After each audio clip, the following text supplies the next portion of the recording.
You or want to refinance your current ride, we've got you with affordable payments and easy. Oh, look at there. Look at the bricklayer. Start loading in, man. How's everyone doing? Good to see you. Apply today at Westar.com. Or as Christopher Mad Dog Russo would say, nice to have you with us. When it's time for a new AC and heating unit, don't just call anyone. I've never asked you guys and gals this. Who do you listen to before we come on here at noon? 3 Eastern. What shows? Put it in the chat. What other shows do you listen to before I come on? And I appreciate you listening to us. Thank you. Reach pipes. From water heater installations to tuning up your AC and heater, don't just call anyone. Call the boss. Boss Plumbing and HVAC.com. Sign up today for a new William Hill Nevada mobile sports account, and you can earn up to a $250 bonus bet after placing your first qualifying wager. The William Hill Nevada mobile sports app allows you to bet on the go from any iPhone, iPad, or Android device from anywhere in Nevada. Sign up today, and you will never miss another bet. With the largest wagering menu, the mobile sports app features same-game parlays, early cash out, and live in-play wagering on all major sports. For more information, official rules, and to see participating sign-up locations, visit williamhill.us. Must be 21. Gambling problem? Call 1-800-GAMBLER. Plumbers, HVAC techs, contractors, and DIY. We're going to have Kenny Thompson on tomorrow. Project. Fully stocked with everything you need. By South Decatur near Russell. Big Fat and Dale Industrial Hardware. Fast, easy, and built for the pros. Raider Nation has found its new home for daily Raiders content. This is Raider Nation Radio 920 AM, part of the Las Vegas Sports Network, KRL from Las Vegas. It's the JD the Brick Show. You know, we're going to have a lot of positive energy. The guys that love to compete and play with passion are going to have a chance at the place. Your silver and black home to sound off for over 25 years. Man, I'm loving it, man. They're making my job tremendously easy to be out here with these young, talented players, man. I think we have a really good team. I'm super excited. I'm already loving this fan base. I think it's going to be a lot of fun. And now, here's JT the Brick. Out of the gate, JT, as we begin live from Raider Nation Radio in Las Vegas. Yes, Sin City, Vegas. What a great place to be, live. What an unbelievable weekend. By usually Tuesday or Wednesday, I'm thinking about the weekend. It's one of those towns, Clay, that we've been lucky to live in our whole lives where I got a friend who's in town today. He's busy. He has a convention. And he's going to meet me later on tomorrow, taking us out to a radical restaurant on his card. Love that.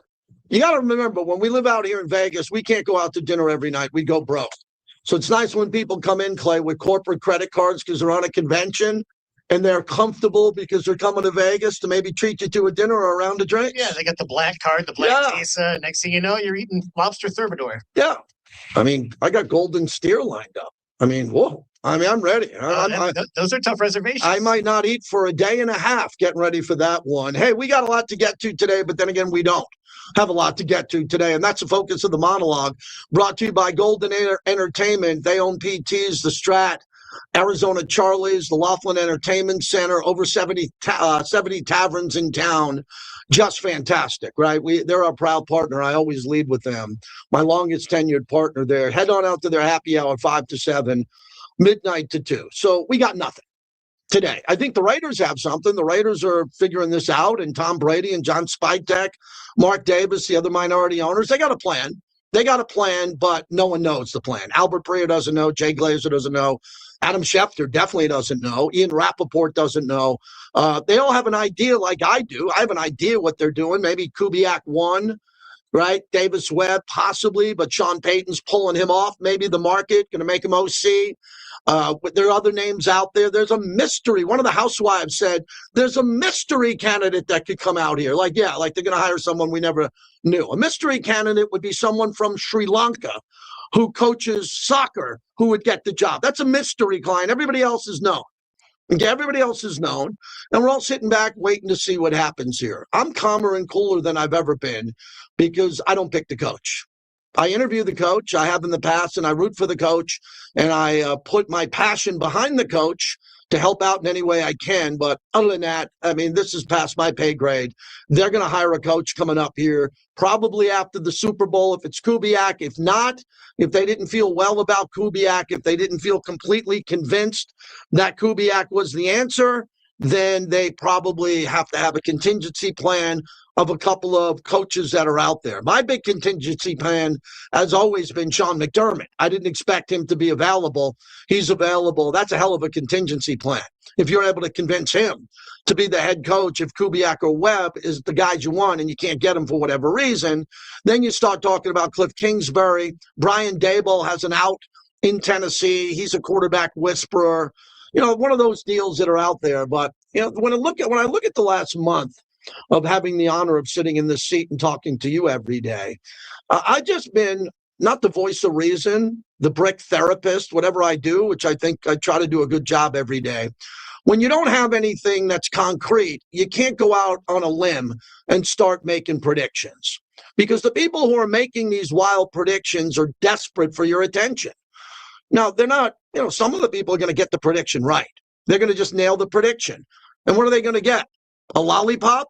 They're not going to get a free trip to Maui. They're not going to get anything for guessing right. Anybody can guess right. But the question is, what are the smart decisions coming up here that are probably going on in the building with a bunch of smart people who want to get it right this time? And they wanted to get it right with Pete Carroll, and it didn't work out. Man, that Pete Carroll whole hire and the firing went pretty quick, Clay. I mean, that is a year of my life that I'm proud to be associated with. I had a good time. I really did. But the team didn't win, so it took a lot out of me.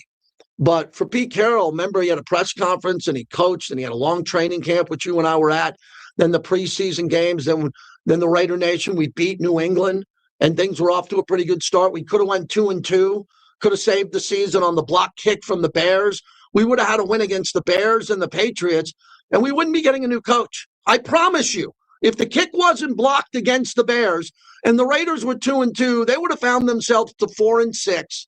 They would have found themselves to 5-9. They would have probably got to 6 or 7 wins, like the Jacksonville 2-point conversion. And Pete would still be here. I think Pete would have fired his son. I think he would have been forced to get rid of some coaches, but Pete would have been here on a 3-year deal. Everything went so badly, we're now in a coaching carousel. And I think a lot of Raider fans understand that. They want to get it right. And I'm just sensing this. I don't know if this is going to be right or wrong. I don't know if I'm right or wrong. I'm sensing whoever the hire is, Raider Nation is going to get behind that hire more so than anyone since Gruden. That's just a prediction I'm making. I could be wrong. Because I don't know who it's going to be. But whoever gets this job here in the next couple of weeks, I'm sensing that Raider fans are going to be like, woo, all right, finally we got our coach. Let's get back to Mendoza. Can we get back to Mendoza, please, and talk about the first pick in the draft and go with the offensive line and free agency, the type of stuff I want to talk about. And I think Raider Nation agrees with that. They'll get behind the coach. They'll say, this is a tough spot. They had to fire Pete Carroll, and that was tough. And they had to get a coach, and they're the last team to pick or the second to last team to pick. We got our guy. Let's stop infighting. Let's stop infighting with each other. Let's get behind the coach. Can you imagine being a Raider podcaster or a Raider radio host and not get behind this new coach? I mean, really, what are you going to do? Drag that coach too and rake him? What are you going to do? Bust this coach's balls the third day he gets his job because he's not your first candidate? Get ready. He might not be your first candidate, but you should get behind him. You should do that. In politics, we're divided. We're a divided country. We can't get behind a president if it's not in our party. I understand that. It'll be like that 1,000 years from now, let alone 4 years from now. We're not. If you're against that party, you're going to not get behind that guy. Well, it used to be, back in the day, you got behind the president, no matter who it was. You wanted the country to do well. That's why I don't do political radio. When it comes to this coach and this hire, is it going to be bumpy? Probably. Is it going to be the first coach? Well, if they end up getting Kubiak, and Kubiak was their first choice, then that'll be pretty good, right? You'll get behind Kubiak. He was the first choice. We had to wait. Oh, my God, we had to wait. We're getting nervous. We're sweating through our T-shirt. Did we get him? And then you get him, and I think everybody, 98% of the Raider Nation will be behind that pick. 98% will be behind that pick. because probably about 30% were behind Josh McDaniels because they thought he was a Patriot. No, you're kind of right. He is a Patriot in the Super Bowl again. But this guy will get the support of the Raider Nation. And I don't know who it's going to be. I've always said, I've told you for a month and a half, I've told you my choices are Kubiak 1, and I warmed up to Davis Webb because the whole league has. The whole league. And Sean Payton is trying to keep him in the building there, trying to keep him with the donkeys. So Sean Payton, who I put out a video, he's public enemy number 1. It's amazing. My son's put out these reels. That's what they're doing now. One of them is in the chat. He's working for me on the side with his other job. And, I'll put out that the Raiders are bringing in all the revenue now. They've never brought in this much revenue with the stadium. It's like a golden age of the Raiders making money. And I got Raider fans fighting me. Oh, who cares? We don't win. Okay. Then unfollow me. Unfreaking follow me if you can't handle the facts about the team bringing in revenue so they can pay all these people all the money. If you can't handle that, you're just going to be mad. Just unfollow before I have to block your ass, because that's where we're at now. The toxicity with fans who claim to be Raider fans, 98% of them are unbelievable fans, the best. They'll say it on NFL Live. They say it on NFL Network. Nothing like the Raider fans. We got a small, tiny percentage of them who are just agitators who are getting in there and they're going to hate everything no matter what happens. So the block button is great. I will unblock you once a year on unblock day. It's going to be once a year. You'll get unblocked, and then we'll see if you change it. You change your freaking attitude, and you'll get behind the new hire. Because it's a golden age now, man. You just Elon changed Twitter, Clay. It's beautifully. You don't have to put in comments now. You can just block the crap out of everybody. And then they leave your life and you never hear from them again because they never come to the torch. They never come to our remotes. They're nowhere to be found. And then they're gone. They're never heard from again or seen from again. This show is about, and it's always been about, bringing Raider fans together. Bring them together for Modelo's, tailgates, fun, games, hopefully victories. It's about bringing people together. If you are hanging around Raider fans who are glasses half full right now and are so negative, they are going to remain negative until, the team starts winning. Am I allowed to mention Allegiant Stadium? Like I do a private event. I'm doing a private event coming up at Allegiant Stadium. Am I allowed to post a picture at Allegiant Stadium, or Raider fans going to say, well, too many other fans come there? Oh, my God, shut up. We have Allegiant Stadium here in town. We do great with it. It's bringing us revenue so we can hire coaches and get players here. So, again, when a Korean boy band sells out 4 nights, you don't think it's a good deal for you? It's great. Okay? It's great. When people are checking out of the Luxor and Mandalay Bay and MGM and there's a $1 tax on the bottom of the bill, it's great. Best deal I've ever seen in the history of stadiums. Oh, my God. The people in Oakland, remember those guys in Oakland who always said every deal sucked? We could never have a stadium in Oakland. It would take away from the hospitals. There's been a stadium ever built in the history of the world that took away from a hospital getting funded or a pothole getting filled. We got a great stadium. Too many other fans come because they love to come to Vegas. Yeah, they're going to keep coming until we win 13 games. And then some of our season ticket holders will not sell their tickets blindly to people that are going to sit in our seats with other jerseys on. But that's going to take winning. So I graduated from that class. You just look, I sit around my section and I see some opposing fans there. Some recognize me or not. I give them a high five. Welcome to Vegas. Everybody pretty much behaves, goes to a football game. No big deal. No one's here to fight, throw punches. Everybody, just welcome everyone in. Just go win the games. My point of this monologue is that Raider fans, I believe, are going to come together on this coaching hiring, but we just have to wait. We have to wait a few more days or a week. We're going to have to watch the Super Bowl and hope that Clint Kubiak, if he wants to be the head coach of the Raiders, accepts that deal. As I talked to someone about this, the scenes, if you've been to you've all seen different movies, right? When people get, they're celebrating at a wedding or they're celebrating at a graduation. They're celebrating at a bar mitzvah. You're celebrating. And then all of a sudden, the owner of the Seahawks comes over to Clint Kubiak at the Super Bowl party of the Seahawks and says, hey, man, we're not letting you go. We're going to give you another $4 million. Excuse me? Yeah, we're going to give you another $4 million to stay. Is that a possibility? Sure. Is that going to have me lose sleep? No. If it happens, it happens. They'll get another guy. Davis Webb. If they turn out that by maybe tomorrow they love Davis Webb and they decide he's the guy and they give him an offer he can't refuse and we get him, I'll go pick him up at the airport. I want the coach to do well. But for everybody else out there trying to figure this out, I'm not saying you have to give all your trust to Tom Brady and John Spytek. They're trying to earn your trust. That's all. They're trying to earn your trust. They are trying to figure this out. So that's it. I wanted to get off of that topic for the bigger topic on Bill Belichick. I did 3 hours last night on Bill Belichick. I had 9 lines full all night. Belichick got screwed. He got screwed. He's not in the Pro Football Hall of Fame as a first ballot guy. He is the definition of a first ballot guy. He's arguably the greatest coach in NFL history. He's the greatest champion in NFL history. And there were a couple of shallow people, shallow voters that kept him out, like they do with everything in life, voting for the Academy Awards, the Golden Globe, whatever it is. They think they're bigger than the story. I told the story last night. Remember Fred Hickman from CNN? He would do the sports. And Shaq lost out on the unanimous MVP vote. Unanimous. One guy didn't vote for him. It was Fred Hickman. He voted for Iverson, I believe. Shaq was a guaranteed number one. He was unanimous. One guy left him out. So I went on the radio and just destroyed Hickman. I was on in Atlanta at night. He called in. I remember like it was yesterday. He called in and said, here's the deal. Here's why I did not vote for Shaq. And I didn't agree. And I never had more respect for a guy in the media than that. I was calling him out. I was shelling him.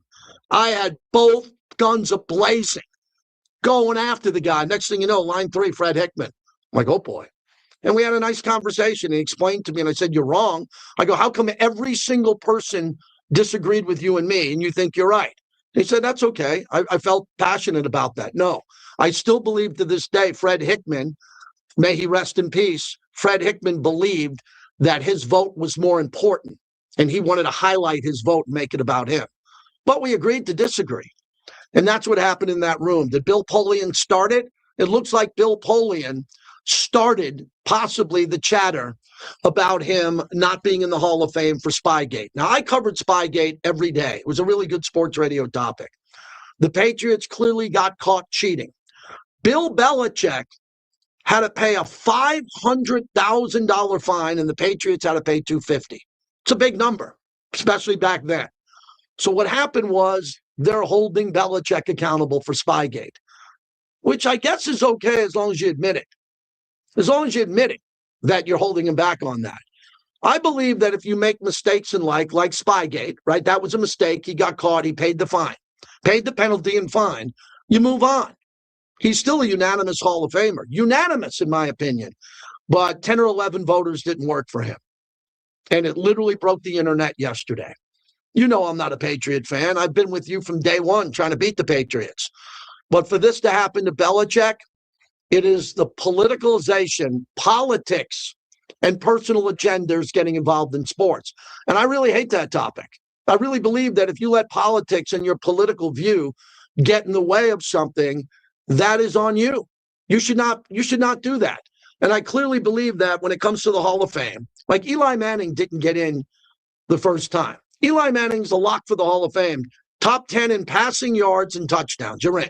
That's like the big stat. Plus, he beat Brady twice in the Super Bowl and played great in a couple of playoff runs. Was he above average at times or a little bit below average? Yeah, but he's a Hall of Famer. So they made him wait. Okay. You don't make Belichick wait. I often talk to Hall of Famers. Eric Allen got into the Hall of Fame after waiting 19 years. Was Eric Allen worthy of getting in year one? Probably not. But by year 3, like Tim Brown didn't get in year 1, 2, and 3, they should have been in. I used the example last night on my broadcast on Sirius XM. Ken Stabler had to get in after he died. Cliff Branch got in after he died. Tom Flores got in a wheelchair as Tony Dungy and Bill Cowher were wearing gold jackets, and Tom Flores in his 60s and 70s wasn't able to go back with Barb, his wife, to go back to Canton with his gold jacket and hang out with all his friends. They made him wait till he was in a wheelchair. The political agenda of some of these Hall of Fame voters are disgusting. Now, I got a lot of friends or people I'm acquaintances of who are Hall of Fame voters. Paul Gutierrez, Howard Balzer, James Lofton. I could have called them all last night and said, who did you vote for? I would never do that. It's none of my business who Paul Gutierrez voted for. None of my business. I wouldn't ask Paul, who I see often, who'd you vote for? If he wants to tell me, I have no problem with that, but I'm not going to ask. And now everybody's hunting down the voters. Who didn't vote for him? Who didn't vote? Did you hear this? They're all going to rat on each other. They're all going to rat on each other because this is getting hot. Man, there are flames in the kitchen now because they did this to Belichick. And for obvious reasons with the Raider coaching search, I don't want to go down this with Tom Brady. But what are they going to do with Tom Brady? He should be a unanimous vote. Unanimous. Mariano Rivera was unanimous for the Yankees. And I didn't think he should have been unanimous for two reasons. He gave up two of the biggest home runs in baseball history. He gave up the Luis Gonzalez, broken bat base hit that the Diamondbacks won the World Series on Rivera, won the World Series. And then when the Yankees were up 3-0 on the Red Sox, he gave up multiple big hits and the Yankees lost. He was unanimous. You know why he was unanimous? Because he was nice to people. He was nice. He was a gentleman. And everybody said, oh, he's a first ballot Hall of Famer. I'm going to make him unanimous. You know, someone didn't vote Derek Jeter in. Derek Jeter missed out on being unanimous by one vote. Clay, Henry Aaron wasn't unanimous. Henry Aaron by 9 votes. Is that a great example of a political agenda of voters? He didn't just break down racial barriers. He expanded them. Right. And that some of the voters believed with Henry Aaron and Willie Mays and Ted Williams weren't unanimous. Ted Williams, a war hero, flew more bombing flights in the Korean War than anybody. And you didn't vote him unanimous? Wow. So we're at that point now where the politics got in the way of Belichick. Will they get in the way of Brady? As of yesterday, I would say no way. 0 chance. Here's Tom Brady on a podcast earlier when he got the news that Bill Belichick didn't get in. Tom, how did you react yesterday or this morning when you heard that Bill was not selected to be in the Hall of Fame in his first shot? You know, I just think that to me, I don't understand it. I mean, I was with him every day. If he's not a first ballot Hall of Famer, there's really no coach that should ever be a first ballot Hall of Famer, which is completely ridiculous because people deserve it. And he's incredible. There's no coach I'd ever want to play, but I'd rather play for it. If I'm picking one coach to go out there to win a Super Bowl, give me one season, I'm taking Bill Belichick. So that's enough said. There's nothing outside of that. You know, again, when it comes down to votes and, you know, popularity and all that, like, you know, then welcome to the world of voting. And you may as well go, you know, try to the Oscars or whatever, you know, get a big panel to tell you if you're good or not. So it's the way it works. And that, unfortunately, you know, he's going to get into the Hall of Fame. In the end, I'm not worried about that. You know, and a lot of times in life, you know, for all of us, you know, things don't happen exactly how you want them on your timeline, but we'll all be there to celebrate him when it does happen. And he's going to have a huge turnout from so many players, coaches that appreciated everything that he did and the commitment that he made to winning and the impact that he had on all our lives. And that'll be a great celebration when it happens. Okay, so let me get down to the nitty-gritty on this, what stinks. I don't want to be a jinx guy. I don't want to talk about anything about death. I don't predict injuries. You know me. You've been listening to me. God forbid. Can you imagine if something happened to Bill Belichick and he doesn't get in the Hall of Fame while he's alive? But I think Bill Belichick will live another 30 years, I hope. Can you believe what these scoundrels did to him? Can you believe that? So remember, the Hall of Fame ceremony is until August. Okay, so you're going to get in at the NFL honors coming up here. The NFL honors are going to be at the Super Bowl. So Belichick is going to have to wait for the next vote, which he'll get in. And then it'll be that August. So we're in January of 2026. He could have found out Friday he's in the Hall of Fame. His girlfriend and him could have went out to dinner. His kids and grandkids could have went out to dinner and said, hey, in August, we need to have a meeting at our compound. I got to put the list together. Let's get your mom, who I'm divorced from. Let's get the list together. I want everybody to come. We're going to have a party. He's going to have to wait 2 Augusts from now to put on a gold jacket. Disgraceful. Absolutely pathetic what they did to him. And whoever voted against him, you better learn how to have a podcast or a microphone. Everybody's got a podcast now. You better be able to explain yourself. That's the monologue. 702-365-9200. And one of the things I learned last night also was, if you don't believe Belichick should have got in for Spygate, I'm good with that. I hammered him during Spygate. Every day I hammered him. Hey, they're cheating. I had Jay Glazer on my show. He's the guy with the video. We talked about it. I was at the front line of all that, just like I was with Gruden, right? With Gruden in the emails. Who was on the front line of that more than me? Not many. So I'm pretty up to date with Spygate. But Spygate was something. He paid the penalty for it. It shouldn't keep him out of being a unanimous first ballot guy. If you disagree on that, let us know. I mean, I never thought I'd die on the Hill for this topic. I will die on the Hill for this Hall of Fame topic because I love the Hall of Fame. I think I'm passionate about the Hall of Fame from my relationship with Jim Brown, Fred Bolitnikoff, the MCs, events that I've hosted in Canton. I love the Hall of Fame. I love it. Some of the best memories of my life, are in Canton, Ohio at the Hall of Fame. Okay, the last one with Eric Allen, introducing him. Eric Allen mentioning me in his Hall of Fame speech. One of the highlights. Last year, I got to light the torch, and Eric Allen singled me out in his Hall of Fame speech. I've been blessed, man, being around Hall of Famers. I'm not a Belichick super fan, but I was there when Belichick was the defensive coordinator for the Giants. I was at that Super Bowl, wide right, and it was Belichick. And they're keeping him out of the Hall of Fame. Incredible to me. If you got a comment on that, 702-365-9200 as we get going. So I think we got a really good show today, as always. Vinny Bonsignore will join us next. Vinny is now with the California Post. I want to ask him how that gig's going. So not only is Vinny covering the Raiders, but he's covering the West Coast teams. So he's covering the Rams, the Chargers, the Seahawks, the Niners. Got a big job, big promotion for Vinny.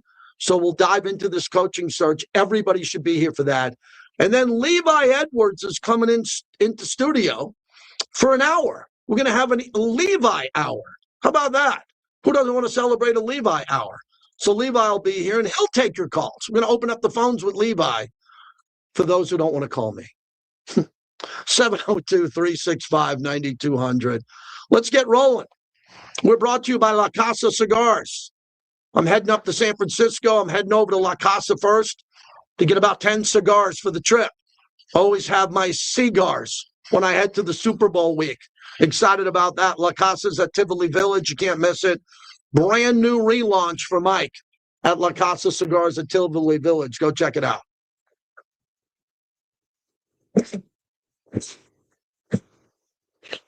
Okay, everybody. Okay. My hair out every time I hear someone say, well, you can't have the quarterback because you don't have the offensive line. That's not the proper path. Remember back in school when you had to do math problems and you had to show how you got the answer, the order of... What do we have tomorrow, Clay? Did we book anybody tomorrow? Thursday? Chris Myers. All right. Okay, because Kenny Thompson at 1:30 tomorrow.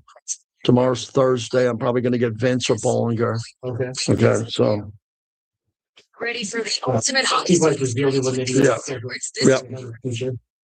Visit your favorite tavern to enter to win tickets to enjoy a Vegas Golden Knights game in the comfort of our fully catered T-Table suite. Earn an entry for every 50 base points earned while playing with your True Rewards card. Oh, and happy hour twice daily. Half off all drinks, even the good. Yeah, we said it. Visit ptstaverns.com. That's ptstaverns.com to find your neighborhood tavern today. Gruden said no to the Jets. Gruden is not going to work for Aaron Glenn. Gruden was not going to work for Aaron Glenn. And no one should be surprised about that.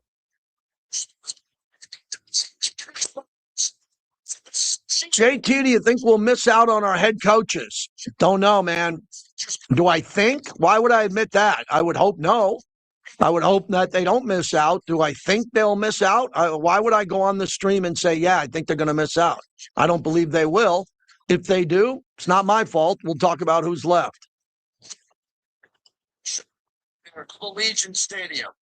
Take a pro trip to your favorite events at Allegiant Stadium. No more hassle parking, sitting in traffic, or waiting in long taxi or rideshare lines. M-Ride it, and you'll get in and out quickly. Go to mride.com to book your ride today. Kubiak says no to stay with the Seahawks, and you don't want Webb because he's never had the experience. What do you want? Okay, we have to have a contingency plan. I don't think we need one. I think we're going to get Kubiak. What about Sean McDermott? Anybody like Sean McDermott? Water resources for future generations in The Raider way. I don't know. Kubiak or LaFleur. I'd be good with either one of those guys. LaFleur, Kubiak, or Webb. Someone on the offensive side.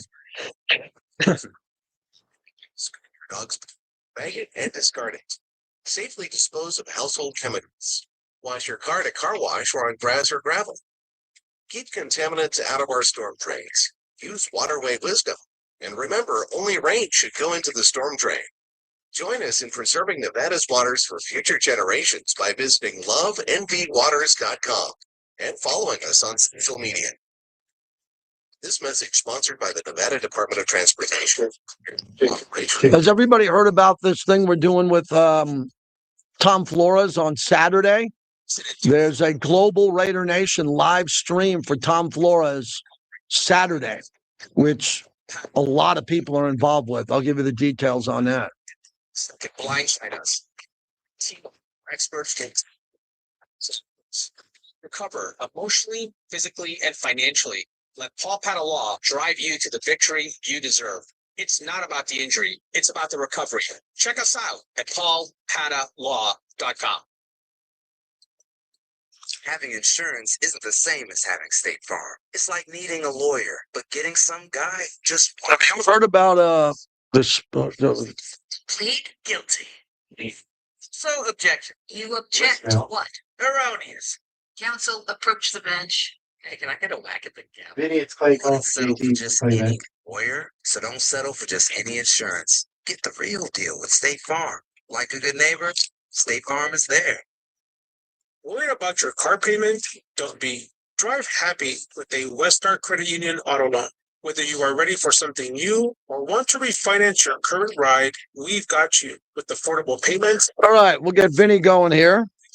Behind the wheel, windows down, music up, on the road to what matters most. Apply today at westar.org or stop by your nearest branch. All loans are subject to approval. Terms and conditions apply. Must be a member to borrow. Membership requires a savings account with a minimum balance. Okay, Vinny, no problem. I'll put you on hold. You have a few choices on where to listen.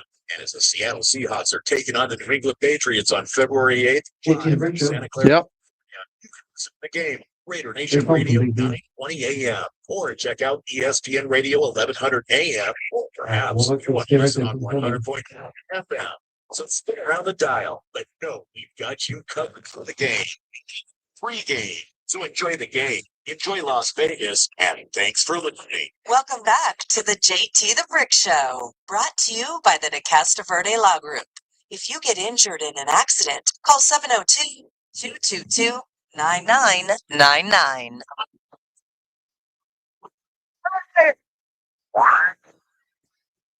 We're looking for someone to build this the right way and not think that, we've got to produce 10 wins or whatever next year. That'd be great to do. When we see teams like the Patriots and the Jaguars flip it, I've always kind of thought that you're never as good in this league as you think you are, and you're never as far away as you think you are. And we're just going to go in open-minded. The work has begun upstairs this afternoon, and I've got to get back up here in a little bit to keep going. But we're going to prioritize, whoever's the best coach for the Las Vegas Raiders is who we're going to hire. And we're not beginning with the end in mind. And we want to meticulous build that will set us up for years of success in the future. And we have a great opportunity to do that with everything that we have out in front of us, right? That's John Spytek, who's leading the search with Tom Brady. Vinny Bonsignore, our teammate here on Raider Nation Radio, and now with the California Post.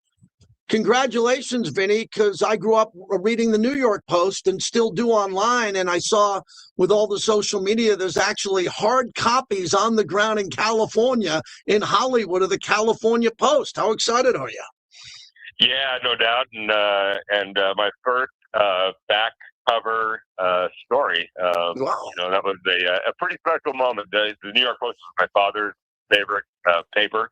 when we lived in New York. And so to be on the back page and have your name on it, back cover, I should say, with your name on it for a story that you wrote, pretty cool stuff, I have to say. I have to admit, great. As a journalist, that's fantastic. It's a great achievement. And I know you'll do great things. Where are you at today with your sources and what you think the Raiders are going to do as the candidates are shrinking and there's only several options left, fewer than there would have been when there were 10 vacancies? Yeah, and I think part of that is where the Raiders are, and if you're Brian Dable, you wanted the Raiders' job, but at the same time you had something in line with the Tennessee Titans. I think the Tennessee Titans, told Brian Dable, "Hey, we need an answer, or we're going to go in another direction." And so, Brian Dable decided to take certain thing with the Tennessee Titans. So in some of these cases, probably most of them, you're seeing coaches take other jobs because the Raiders have their eye on a different situation. And it feels like to me right now, just based on people that I've talked to, things can change, obviously, but it feels like this is probably a Clint Kubiak primary chase with a Davis Webb as your plan B, probably. And we'll just have to wait and see on what Clint Kubiak had to say about all of that. And whether he wants to leave Seattle, does he want to come to the Raiders, does he want to go to the Arizona Cardinals, the last two head coaching jobs available, or stay at his current job with Seattle Seahawks. And I would imagine, even though they can't announce it officially, I would imagine that the Raiders are going to get some clarity on that here pretty soon. Yeah, and what's your opinion on Kubiak needing another interview or not? Some high source told me, not with the Raiders, but around the league, that he's fine. Like that, he's not a guy you got to keep bringing back to your building if you like him and you think he's the guy. You've done enough. You've done your due diligence. You see what he's doing. You see the plays he's calling. If he's your guy, he's your guy. Do you think in the first interview process, what he's done around the league and from what the Raiders have seen, that that's good enough? Everybody knows he's the best candidate left. Could be. It could be also, he has questions. Mm-hmm. He wants to get a vibe. It's always a two-way street. There's a question. These are big decisions from the coach's perspective as well. You want to put yourself in the right situation. You want to make sure and be able to look people in the eye and understand that you're all on the same page. So I still think there's a lot of benefit to meeting in person. It doesn't necessarily mean that the decision is going to rest on that, and you may already have the inkling one way or another that this is where you want to be and this is the coach that you want. But it's always great sit down and speak, face to face with everybody that's going to be involved, coach and the support staff here with the Raiders, the decision makers. Vinny Bonsignore is our guest. So let's move to Davis Webb as Sean Payton fires the offensive coordinator. Do you believe that was to keep Webb in the building?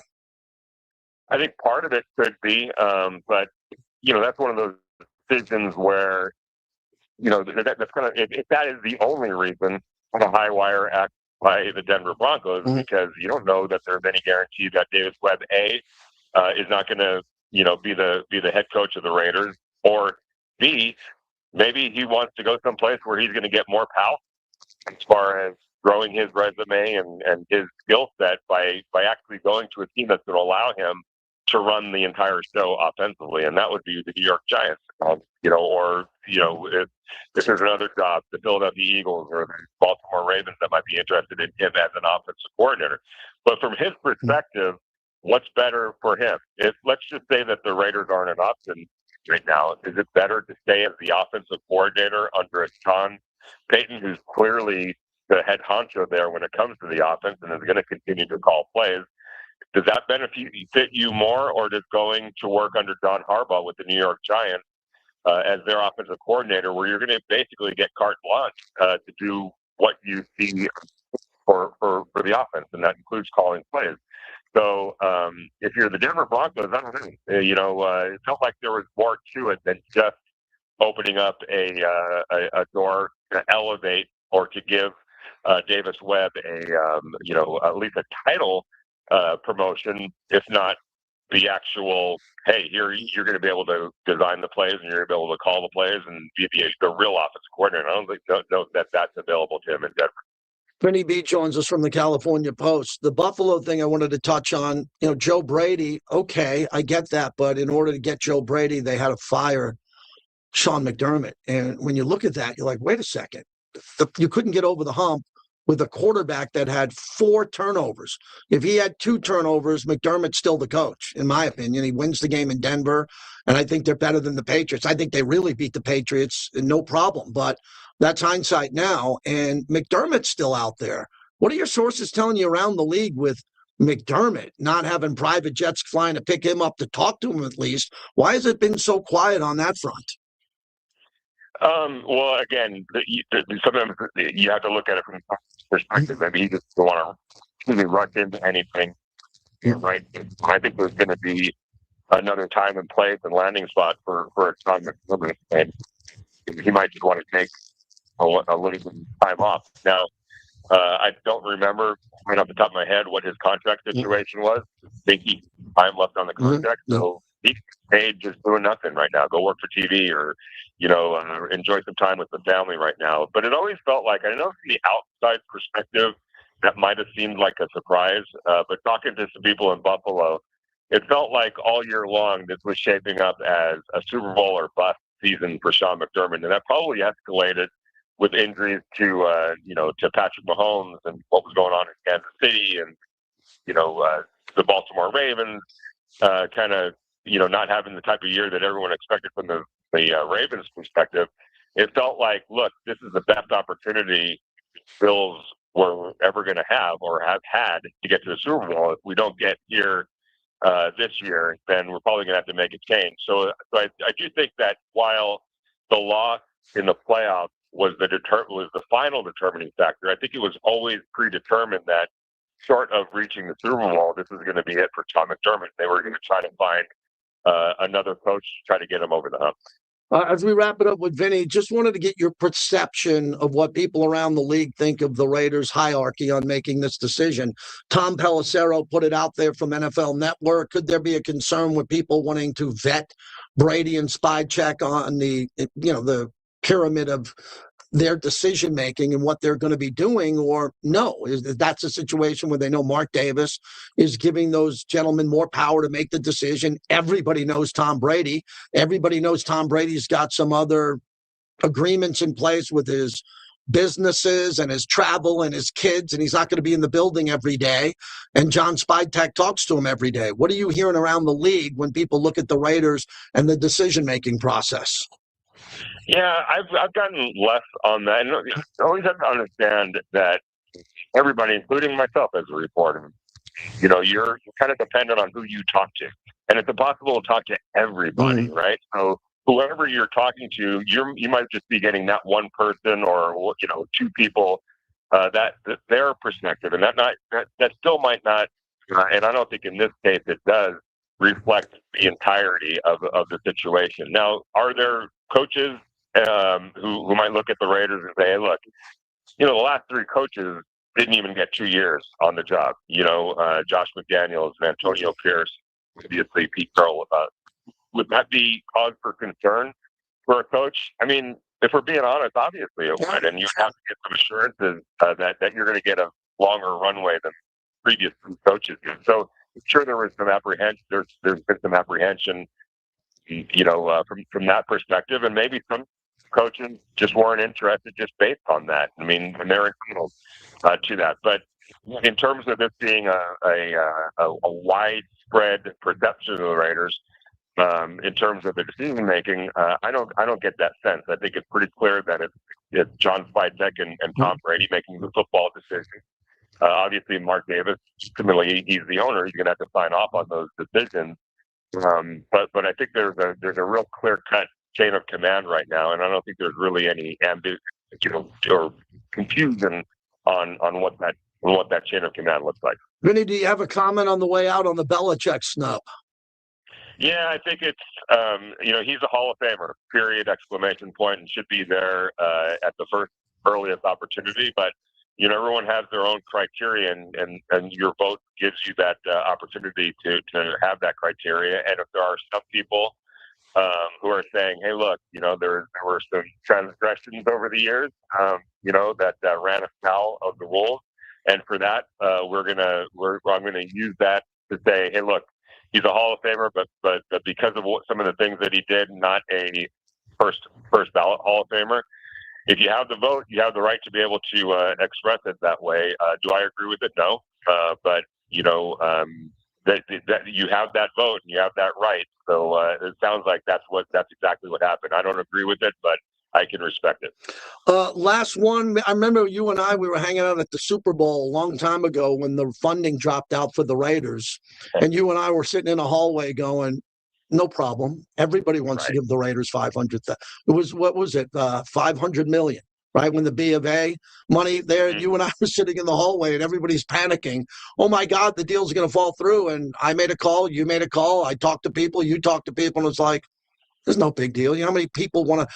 What was that? We thought maybe there were 10 banks that would want to pay the Raiders that much money to be involved in the deal. And look at Allegiant Stadium now. Yeah, let's just put it this way: there was a line around the door.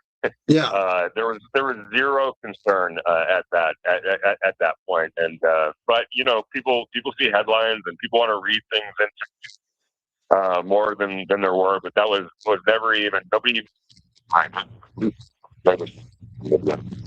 What can we promote for you, Vinny, on the way out? And I'll see you up on Radio Row in San Francisco.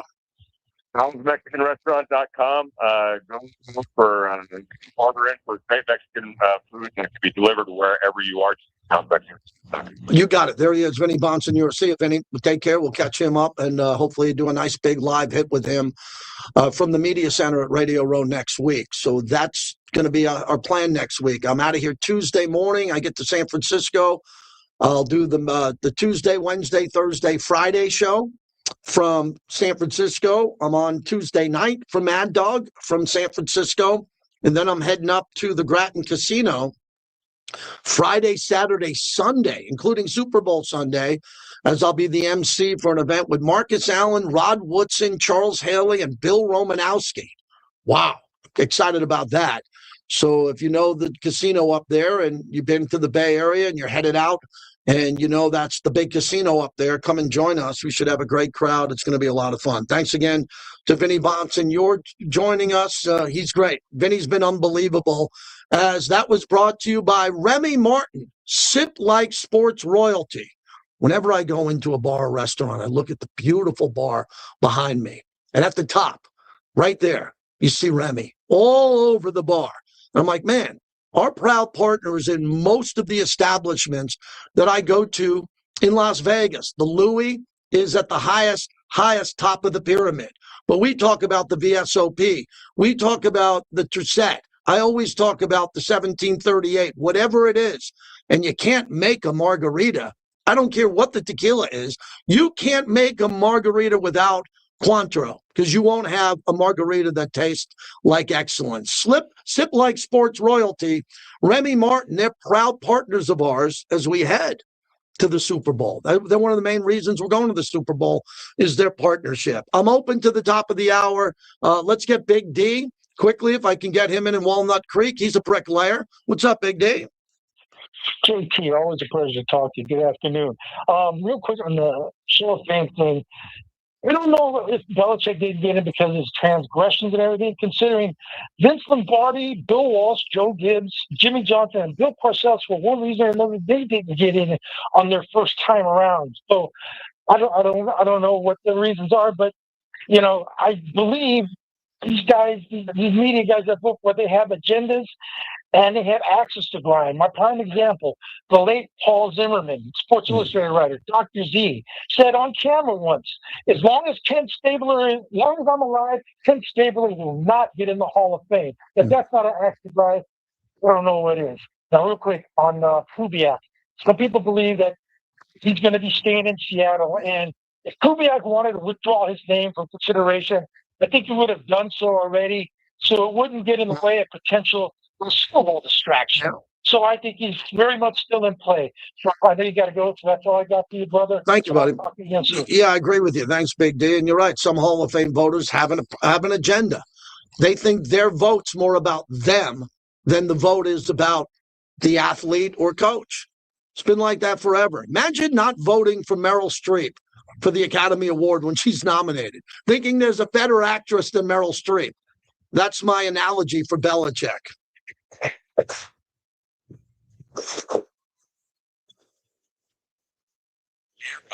Epic football game days under the Vegas sun. Stadium Swim at Circa Resort and Casino. All right. Levi should be pulling up in a minute. Chairs, day beds, and cabanas. Feel the energy and catch every play from every game on our massive 143-foot screen. When it comes to watching football all season long, nowhere even comes close. Grab your spot at Stadium Swim today at circalasvegas.com. This is JT for Las Vegas's premier cigar lounge, La Casa Cigars and Lounge at Tivoli Village. You're going to be blown away like I was when I stepped into their walk-in humidor. Over 5. All right, let's get in the chat here. 673 here today. Thank you. Bricklayers, thank you very much. You like my Belichick, Meryl Streep? Yeah, Patrick Graham going to the Steelers. We wish him well. I really enjoyed him. Really cerebral guy from Yale. Had the defense at times playing well. I don't think he had a tough spot last year, Patrick Graham. Had a tough spot last year. And 1738. Remy Martin. Yeah, thanks, Big D, for calling in. Bricklayers, you can always call in. Babbel's different. Babbel was designed by over 200 language learning experts to be the most effective way to learn another language. Yep. Yeah, I'll throw to that, and then we'll just wrap it up. It saves you, so I'm constantly. Before Babbel, I thought I just wasn't good with languages. But Ian Rappaport. I love it. Save up to 50% on your Babbel subscription when you sign up at Babbel.com. B-A-B-B. I've never been a big fan of the Senior Bowl. I know there's a lot of insiders out there. Not my thing. Charcuterie boards made fresh. Visit GraceCraze.com. Celebrate everything. Call 702-605-6333. Grace Craze Charcuterie. Hey, babe, where are you going? Fantastic indoor swap meet. The swap meet. I love Fantastic. Yeah, Jim Schwartz would be a really good assistant head coach.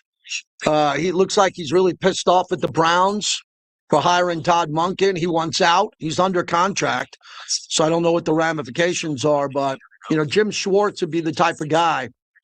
And don't hold me to this, but if you hired Davis Webb to be the head coach and you brought in Jim Schwartz to be the DC, he could be the assistant head coach. Whoa, Josh, thank you for that nice donation. We appreciate it. That's very nice of you. Thank you very much. Very kind of you. Devices on free smart thermostats. Thank you. G.com/. Any type of donation, which I do not ask for, remember, goes to my son, who is side hustling this whole thing. So thank you, Josh.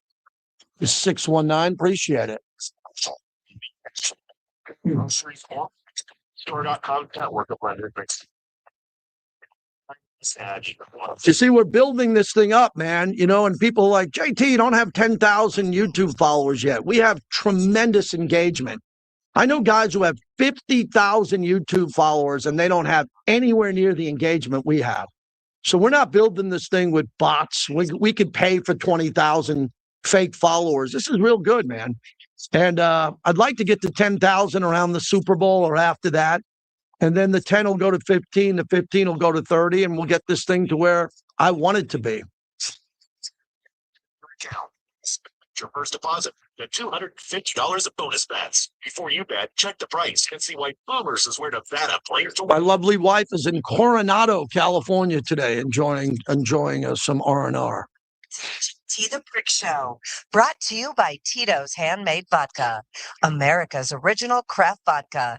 Visit Tito'sVodka.com. It's the way it works, and unfortunately, he's going to get into the Hall of Fame. In the end, I'm not worried about that. And a lot of times in life, for all of us, things don't happen exactly how you want them on your timeline, but we'll all be there to celebrate him when it does happen. And he's going to have a huge turnout from so many players, coaches that appreciated everything that he did and the commitment that he made to winning and the impact that he had on all our lives. And that'll be a great celebration when it happens. Tom Brady on Bill Belichick getting screwed over. Can't believe it. I just tweeted out, Bill Belichick will not be able to get into the Hall of Fame and wear his gold jacket till August of 2027. Not 2026, 2027. A year and a half from now, they're making Belichick wait for his gold jacket. That's a long, long way.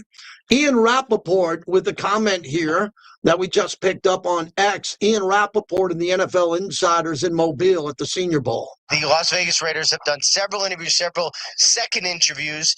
One, we know now Brian Daboll going to be the offensive coordinator for the Tennessee Titans. More on that in a second. Davis Webb, though, certainly seems to be a focus for the Las Vegas Raiders. Was there for a couple days, a second interview, an in-depth interview, a strong candidate there. And then came the news that we brought to you actually in the middle of this show yesterday that Joe Lombardi, the Broncos offensive coordinator, had been fired. You would think that those things are at least loosely related. Also would not expect the Raiders to be done interviewing, so they may look at another young offensive candidate for their opening. So they have done a work. They've done a lot of legwork, but it doesn't seem like they're competing with anyone right now. So they can take a breath, take their time, and make sure it's right. All right. Even Rappaport said the Raiders can take a breath, take their time. All right. So act accordingly if you're in the Raider Nation, if you agree with that. If you're panicking, we understand that. I'm the brick therapist. I know when you're panicking. I know well. I know very well. Raider John is in Phoenix on the Raiders mobile app. What's happening, John? Hey, JT, good afternoon to you. A couple of topics. First, the Belichick Hall of Fame voting. I think it's I don't know when I hear people say that there's I'm not sure that referring to that he might have done while he was coaching in the game. I'm thinking that it's something that a little further than that. So, which to make it any better or any worse, but I guess that it maybe explains it a little bit more. There's people trying to tie this only to the sports about the Spygate.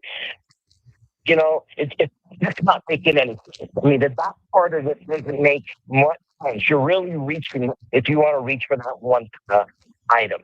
My next take would have to do with the coaching. I think JT, this is maybe a little bit weird. I'm a young coach like Webb, and I'm brought in and I'm blowing my interview away, but you have SkyTech, maybe, or whoever, and I say to him, I say, you know what, buddy?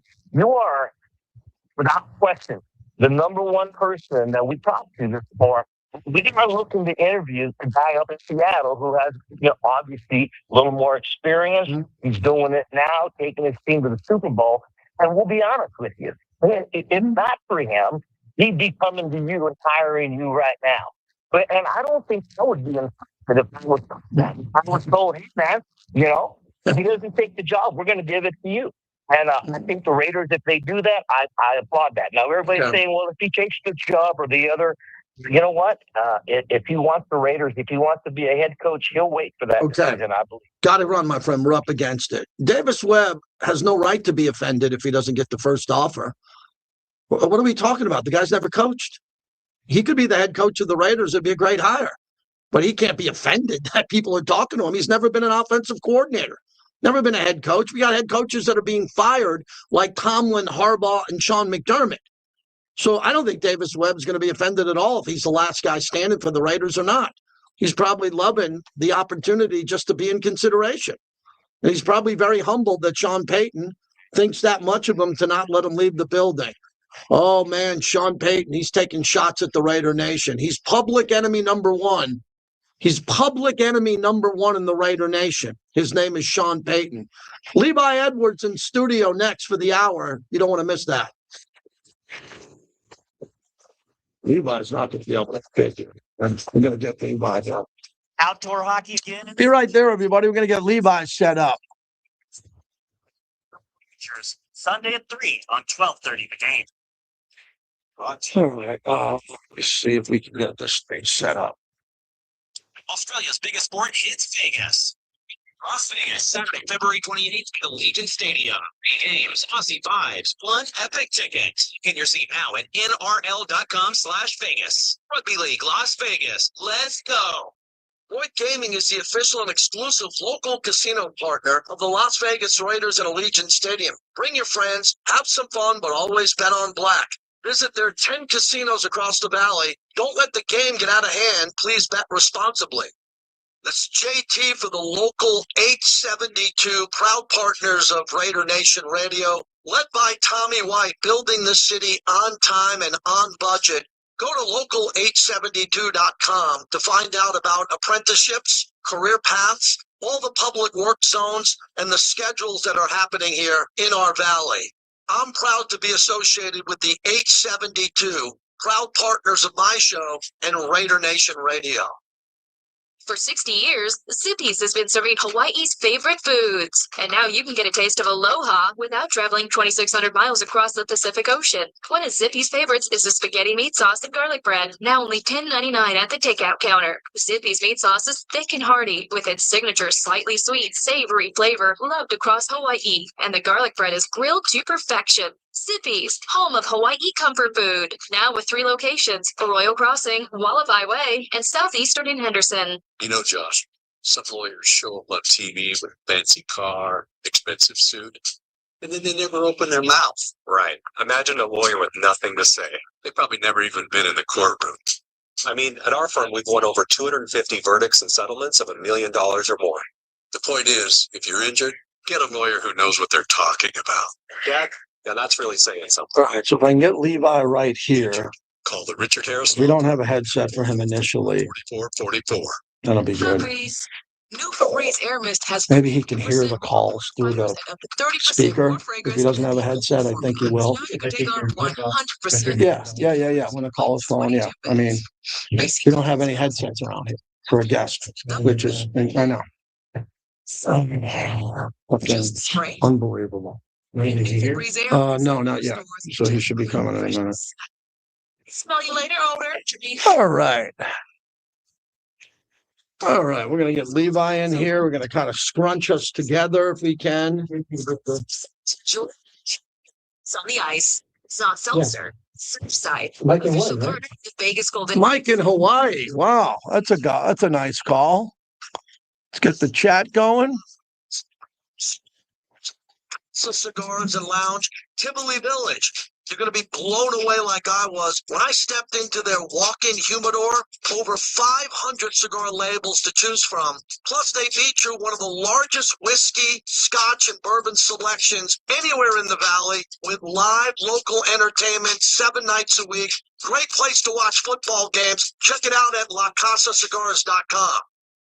It's official like a referee's whistle. Denny's is now open at Silver Sevens Hotel and Casino. Your diner favorites are here. And yes, you can use your casino points. Pancakes at midnight, burgers at dawn, coffee whenever.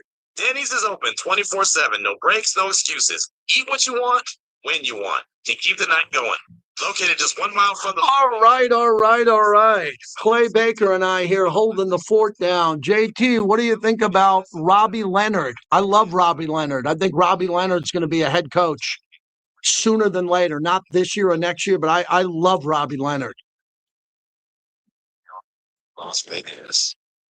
Clay, we got anything else you like here? Silver and black. Of history, 7 million times. I feel like I was meant to be a Raider. I love being here. Your Silver and Black home to sound off for over 25 years. It's amazing. Great community here and great fan base.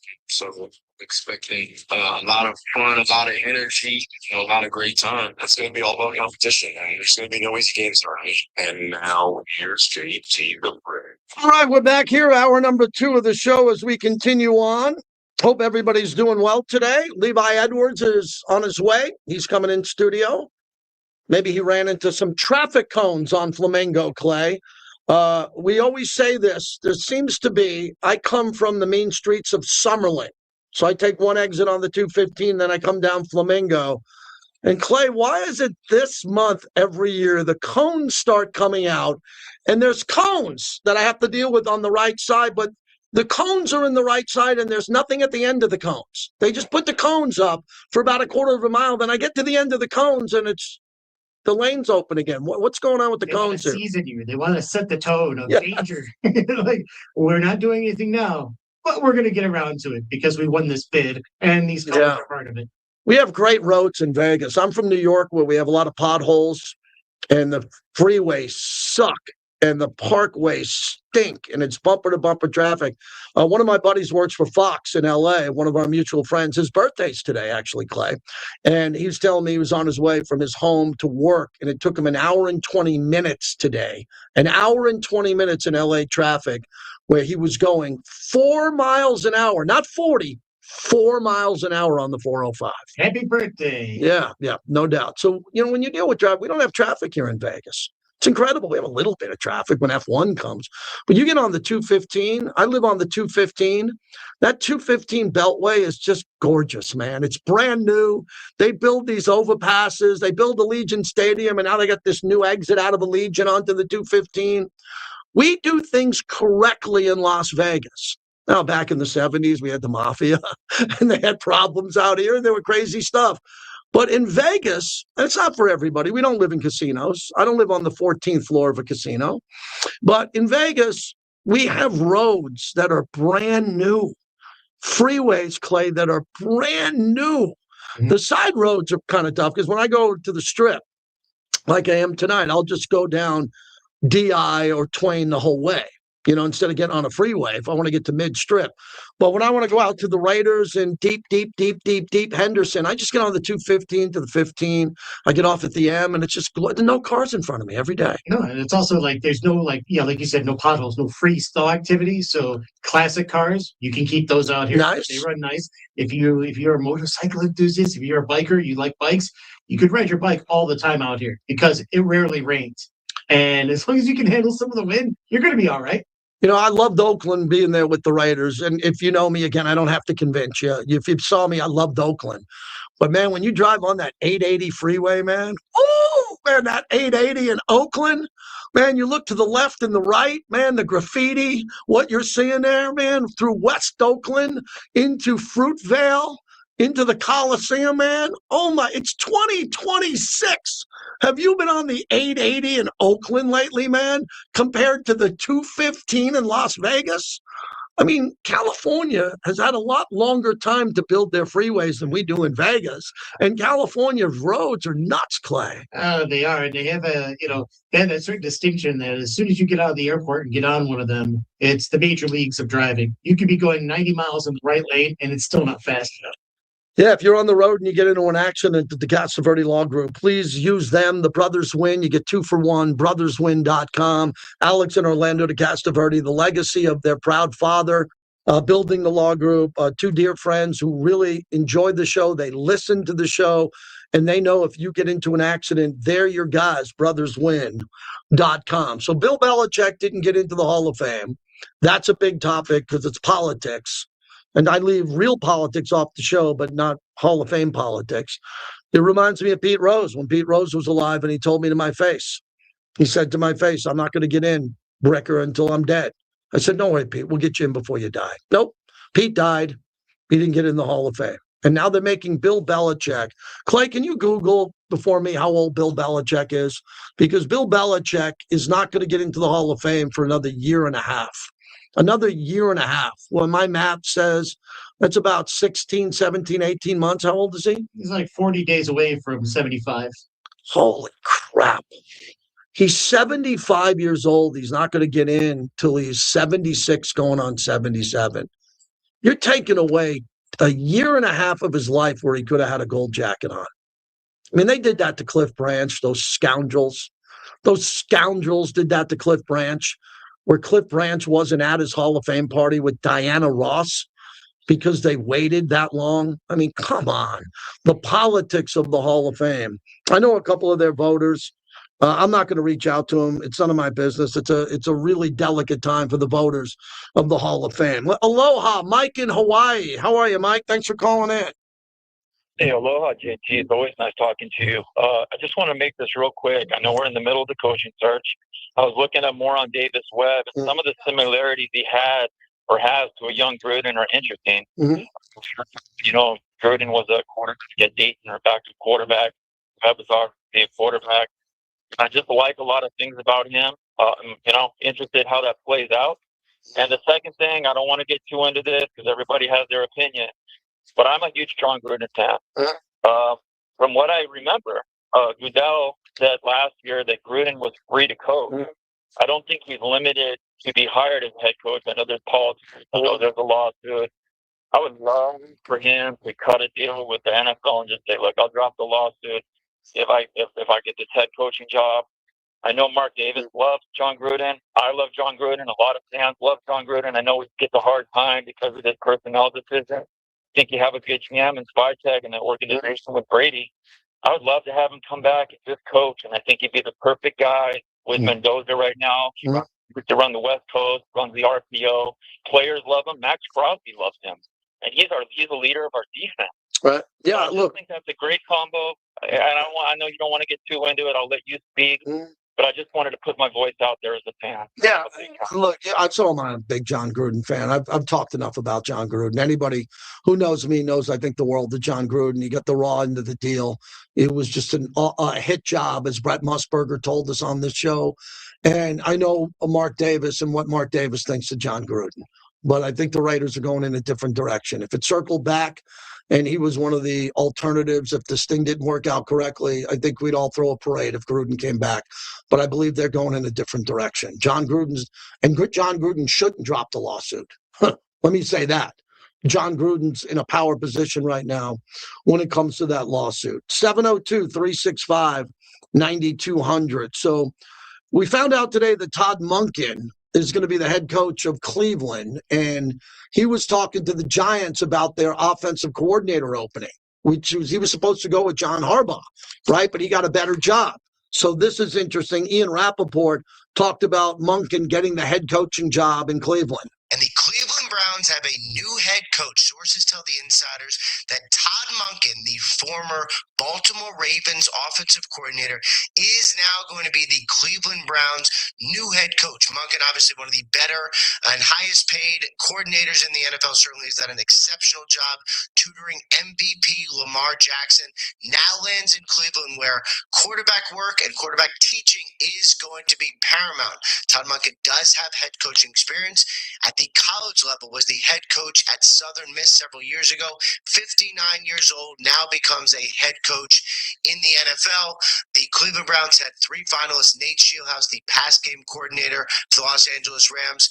He was one of them. Jim Schwartz, the defensive coordinator for the Browns. He was another. But in the end, the Browns go with Todd Monken as their new head coach. 8 openings filled. 2 to go now in the NFL coaching carousel. All right, so that's a pretty big storyline for a couple of reasons. Number one, John Harbaugh now needs an offensive coordinator. John Gruden turned down the Jets. John Harbaugh and John Gruden know each other really well. They have a quarterback there. Here's what's unique about their quarterback. Jackson Dart is a wild card. He's a wild card. You know how excited they are with the Giants to have him? They're thrilled. Giant fans love him. Do you know how much better Mendoza is than Dart? You know how much better Mendoza is coming out of college? Jackson Dart did not win the Heisman. Jackson Dart did not become a undefeated 16-0 champion. And John Harbaugh is looking at this situation going, whoa, I got to coach Jackson Dart. Yeah, you do. Yeah, John Harbaugh. You don't get to coach Mendoza or Josh Allen, Clay. Remember, Harbaugh bid on the Giant offer. He bid on the Giant offer thinking he was going to bring Monken with him, and then maybe Monken would fix Jackson Dart, who lives in the blue tent. What do you think John Harbaugh is thinking about now, not having Mendoza, not having Josh Allen, and having to deal with Jackson Dart? Yeah, you got injury concerns. That's oft injured for a first year, and they did not find a good way of protecting him either. So maybe you might have that idea of like, I got a way to like protect the quarterback and this investment, but can you make him better? I mean, sometimes you are what you are, and sometimes we wish guys to be the very best, especially the number one market in the country, and the Giants fans want to propel this guy to greatness. Someone asked me the other day if I wish that the Raiders would have took Jackson Dart last year instead of Ashton Genty. It's a very good question. I had to pause because I'm a big Genty guy. I think you secure your great running back, you get him. You don't get a great running back in the second or third round. It's happened before. But if you want an elite, like Barry Sanders type of guy, sorry, you got to go get him early. And I think that he's that type of player. He's got a lot of ability. And I keep saying this because people ask me all the time. I was on Follow the Money with Mitch and Paula yesterday on VEASAN, and we were talking about the Raiders personnel and all that. We already have locked up Ashton Genty and Brock Bowers. Those are two of the best young players in football on the offensive side. No debate. Can you imagine the year if the Raiders had an offensive line that Ashton Genty would have had? I think he would have rushed for, you think I'm nuts, minimum 1,500 yards, minimum. So let's go between 15 and 1,700 yards, and he would have caught 300 more yards in the passing game. He would have had 7 more touchdowns if he had a decent offensive line, just a decent one. He had a terrible offensive line. Sorry, if I'm walking in the hallway, I can live with what I said. The Raider offensive line was awful in regards to the rest of the league. Nice guys, but not a very good offensive line. So the priority, what is Clint Kubiak thinking when he looks at this offensive line? I think he's pretty busy looking at the Patriots offensive line or defensive line, this week as he gets ready for the Super Bowl. But if Kubiak and Webb are looking at the Raiders offensive line, they got to be telling Brady and Spytek, what's the plan? And I would assume part of the answer would be, well, we got Mendoza. So after Mendoza, we're going to just focus completely on the offensive line. Wouldn't that be prudent to say? I mean, what else would you say? Well, we got to get you a starting corner. We can't go into camp with the corners we have. No way. I'm good with Eric Stokes. We got to get better corners. We got depth players. You know, the offensive line could be pretty good with the depth players. If you ended up moving Dylan Parham and DJ Glaze to backups, you know how great they would be as backups? They'd be two of the best backups in the league. These guys start every game. If the Raiders get a better offensive line, 2 new offensive linemen, and Jackson Powers-Johnson is a starter with Colt Miller, and you're moving some of the Raiders starters from last year to backup positions, holy cow, the Raiders got a good offensive line overnight. But you got to go get offensive linemen. We're going to have Lincoln Kennedy on here in a week or two. I've been texting with Lincoln on what he thinks is the priority at tackle, center, or guard, and what Lincoln thinks, because Lincoln's really up to speed on all of that. So those are some of the things we're talking about. Levi Edwards is pulling up. We'll have him here for the remainder of the show, and that would be it. And we'll have him here. If you want to get through before he gets in here, the number 702-365-9200. Is there anybody out there who can hear my voice that doesn't believe Bill Belichick should have been a unanimous Hall of Fame, first ballot Hall of Famer? If so, call me. We're not going to fight. I'd just like to know your opinion on that.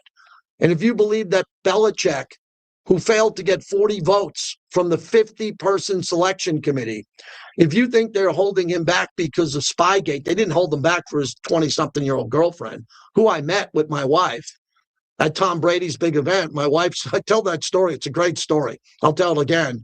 We're at the Fontainebleau, the poodle room at the top. Most magnificent room in Vegas. Nothing's even close. Circa's nice. I'm a big believer in rooftop bars. I love me a good rooftop bar. There's nothing close to the Fontainebleau poodle room. So I'm up there, Michael Phelps, Eric Hyden, Reggie Jackson, Mark Davis, everybody. And I'm at the bar. Not a big reach. I'm over at the bar getting a cocktail for me and my wife. And I'm like, where's my wife? Where'd my wife go? My wife's sitting on a couch with Bill Belichick and Bill Belichick's girlfriend. They just gravitated to talking to my wife. And they're having a great conversation. I said, oh, boy. Well, I got to head over there. I go over there and I sit down. I shake their hands. Tiny small talk, not a lot. She was a lovely woman. Jordan, lovely woman. Couldn't have been nicer. Nice. Belichick's talking, and Belichick was there. Tom Brady introduced Belichick.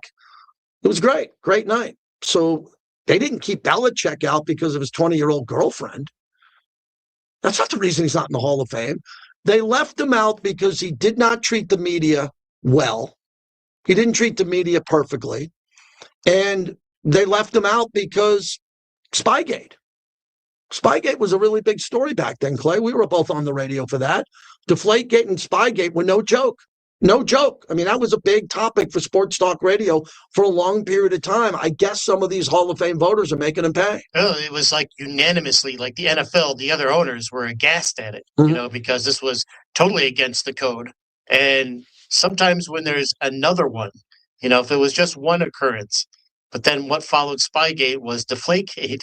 So it seems like there's a trend, a pattern, and that sticks with people. Well, I'm it's hard on this one because I thought Spygate, he paid his penance for it. He paid the fine. He paid a lot of money. $500,000 is a lot of money to pay. He paid that. But I thought that was still enough, not only for him to get in the Hall of Fame, but to be unanimous Hall of Fame. So you just got a big message here from the Hall of Fame, very similar to baseball's Hall of Fame. Now all of a sudden we're judging everything that coaches do. Thought it was about wins and losses. Thought it was just about that. If you would have told me 5 years ago that Bill Belichick couldn't get a job in the NFL as a head coach, and he couldn't get into the Hall of Fame on first ballot, I would say, who did he injure? Who did he hurt? What happened? Did he get in a boating accident? What did he do? Really? We're going to play God with Bill Belichick? We're playing God with Bill Belichick? I love the Academy Awards. You might not. I love the Academy Awards or the Grammys. And then all of a sudden you see something come out. The Academy Award goes to, and whoever it goes to per se, and it doesn't go to the favorite. I'm like, wait a second. The favorite is you didn't vote for Tom Hanks to win the Academy Award. You voted for someone else. I'm like, why? I saw that Timothy Chalamet, he played Bob Dylan. I thought that was going to win the best actor. He didn't win. You know why? Because people vote. When you let people vote, people are going to vote differently. They're going to have agendas. And Clay, I'm not a fan ever. I've never been a fan of fans voting for the Hall of Fame or the All-Star game, because then we just admit it's a popularity contest. Emotions. You got to take emotions out of it. And unless you feel like there's a certain code of, like, if you're going into a Hall of Fame and there is an ethical part of this lineage of how you go and check the boxes to indicate who belongs and who doesn't, all right, well, then emotions do come into it.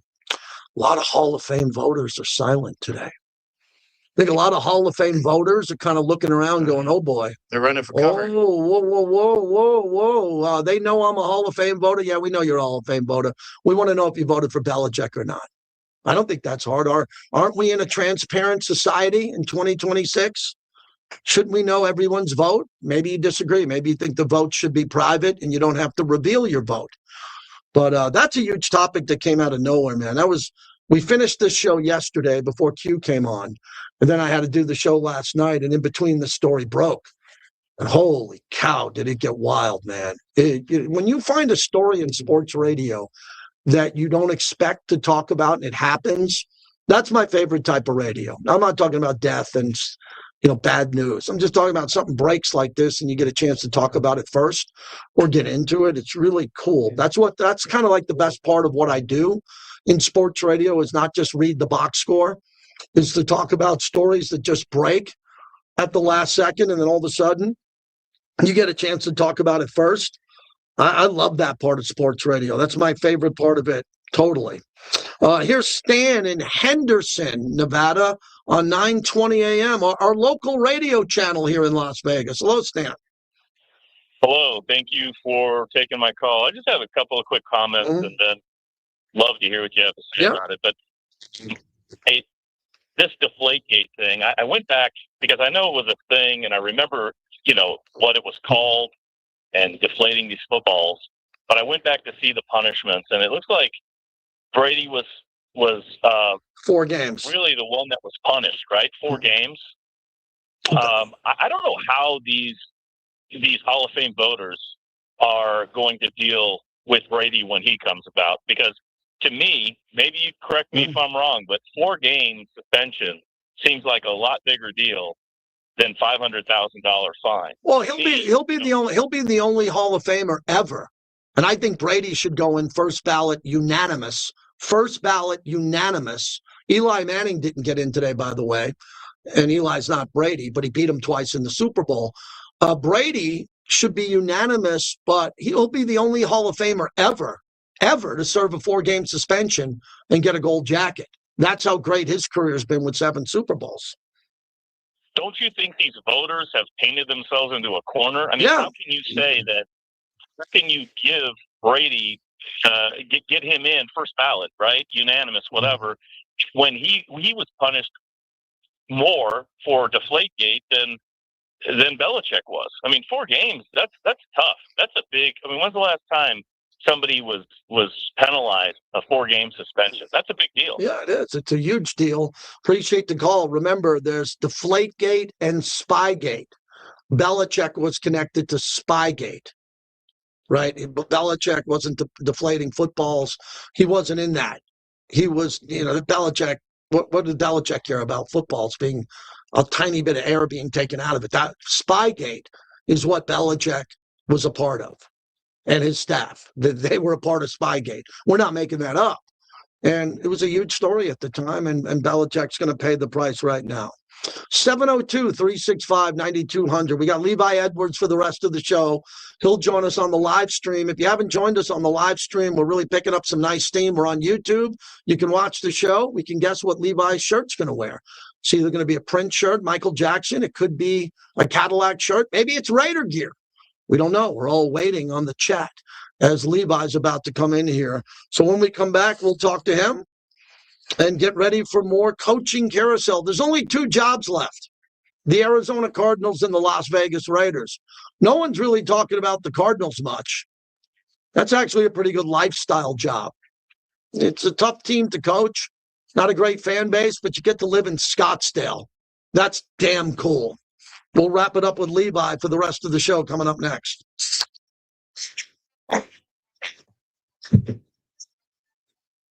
Wake up.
Yeah. on the regular drive and online at zinzavato.com. Plumbers, HVAC techs, contractors, and Okay. DIYers. Yeah. Van Dale Industrial Hardware has the tools, parts, and supplies to power your next project. Open early and stocked with everything you need. All right, everybody. I had to talk to my business partner there for a moment. Built from the pros. So now I'm back. It's official like a referee's Levi's whistle. running Denny's late. is now open at I Silver wanted Sevens Levi Hotel here and for the Casino. full hour. Your We'll diner probably get him here favorites for a are half and hour. yes, you can use your casino points. Pancakes at midnight, burgers at dawn, coffee whenever. Denny's is open 24/7. No breaks, no excuses. Eat what you want, when you want, and keep the night going. Located just 1 mile from the Las Vegas Strip, Silver Sevens offers slots, table games, and a lively sports book. The new Denny's is now open inside Silver Sevens for food and fun. It's the Stadium Series on Sports USA, and it's all hands on deck as the Boston Bruins and Tampa Bay Lightning. All right. Todd Monken took the Browns job. Well, you know why he took the Browns job? Just like Aaron Glenn took the Jets job. Because it's available, man. You don't turn down head coaching jobs. Tampa Bay and Boston, February 1st on your home for the Stanley Cup playoffs and the Stanley Cup Sports USA. Sunday the 1st at 3 o'clock on 12:30 The Game. Welcome back to the JT the Brick Show, brought to you by Modelo Especial, the new #1 beer in the U.S.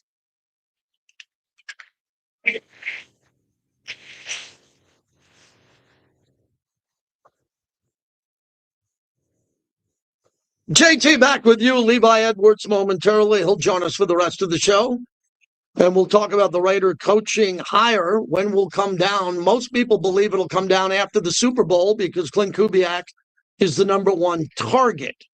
#1 target. That seems to be the target that most people in Raider Nation believe will be the #1 choice if he wants it. Do we know if he wants it or not? No. We don't know. Tom Brady might know. Tom Brady might know already, and it could be feeling pretty confident about it, but I don't know what Tom Brady's thinking or not. So we all got to sit here and kind of look through all of the minutia of social media to see what people are doing. But the Raiders and Tom Brady and John Spytek are not on social media telling you what they're thinking. So, we're all adults. Most of us are adults in the room trying to figure out exactly what's going to happen. It's our best guesstimate. And last year, Pete Carroll came out pretty quickly. When they saw Pete Carroll was interested, it was like a firestorm. In a matter of days, Pete Carroll was the head coach. At the time, I thought it was a rock-solid hire. It was between Ben Johnson. Ben Johnson didn't want it. He wanted Chicago. Pete Carroll was a pretty good 1A. Looking back on it, it didn't work. But at the time, it was a pretty solid decision. Solid decision that Pete was going to have one more ride before the Hall of Fame, or try to get in the Hall of Fame by trying to take the Raiders to a spot here where they can win a championship. It didn't work out. We're brought to you by Click Hospitality. I've been telling you about the Bel Air Lounge.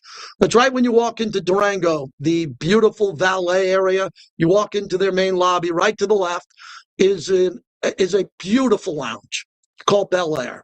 And they're great during football season and big events, but they're also great with the ladies' night that they put on Thursday night.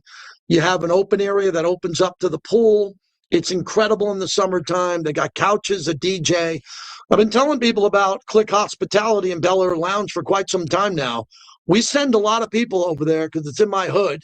It's where I live, not too far from there, in between there and Red Rock. And the people that go there say, wow, I didn't know this place existed until I listened to the show. You better believe it. It's Bel Air Lounge right there at Durango. 702-365-9200. How about Jimmy Johnson? Now Hall of Famer. Jimmy Johnson went nuts when he found out that Bill Belichick did not get into the Hall of Fame. Here's the coach.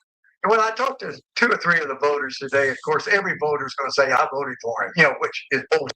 A bunch of them are lying. I guess the process, they had 5 candidates and they could vote for 3. And I think the voters probably say, well, it's a slam dunk. Bill Belichick's going to get in with all of his accolades, 8 Super Bowls, 6 as the head coach, on and on and on. And so they assumed, that he was going to get in. So they voted for one of the candidates that they liked. And then it fell through the cracks that he didn't get in. But it's a crying shame, because one thing, I know Bill personally, and no one knows the history of the NFL more than Bill Belichick. No one loves the NFL more than Bill Belichick. And it just pissed me off that it wasn't a slam dunk, him going into the Hall of Fame. He'll go in next year, granted. And when everybody says, well, oh, hey, he's got Tom Brady. Well, very few Hall of Fame coaches, go in without a great quarterback. I had Troy Aikman. So to use that, well, it's Tom Brady. Hey, Tom Brady needed Bill Belichick. Bill Belichick needed Tom Brady. Yeah, they both needed each other. What came first, the chicken or the egg? Well, Belichick came before Brady. If Bill Belichick doesn't draft Brady, Brady's not a Patriot. How could you say that Tom Brady's more important or the coach is more important? They were a team. They were a great team together. I can't believe that people have that argument. When you look at Don Shula was a Hall of Famer before Dan Marino, right? He had Bob Greasy. He had one of the greatest teams ever assembled, the undefeated Dolphins. That was long before Dan Marino. Belichick, I don't think would have won at the level he won without Brady, and Brady wouldn't have got on the field without Belichick. Everybody wants to get in like a fight. Who's more important, Belichick or Brady? Well, in theory, Belichick is the guy who picked Brady. If he didn't pick him, Brady would have maybe gone undrafted, might have gone undrafted, and would have went to the Jaguars or the Lions, and maybe never would have got on the field. Never would have got on the field. Now, I think Brady would have got on the field because he's a great competitor, one of the greatest competitors, if not the greatest competitor of all time. But Belichick at least drafted him and developed him and got him out on the field with Charlie Weiss and that great Patriot coaching staff from back in the day. Now we're sitting back here wondering who's more important. Well, I think they're both pretty important.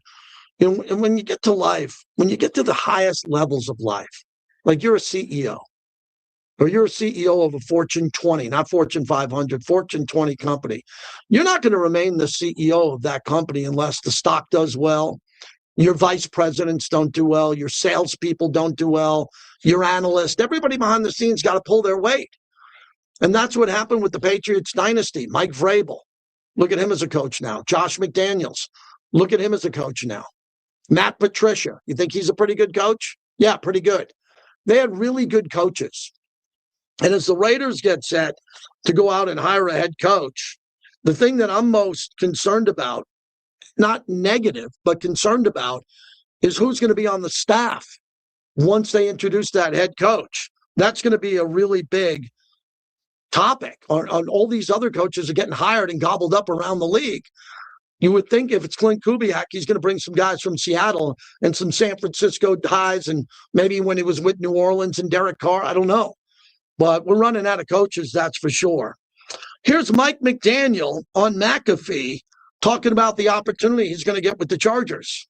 You spend a lot of time trying to be prepared for that opportunity. And in that, I thought I very much was prepared. You find out on the job that there's unique things to the job that are difficult for sure.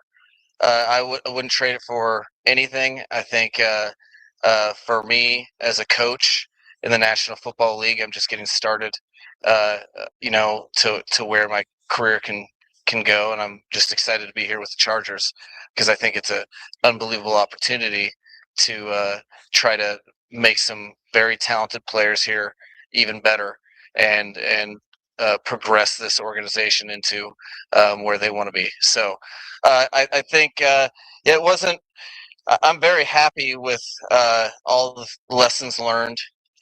Really have found some unbelievable relationships there within the Dolphins organization, and very much appreciate that time there. But it's time for a new chapter, and I'm ready to go for that. God, I'm so happy Mike McDaniel's not a Raider.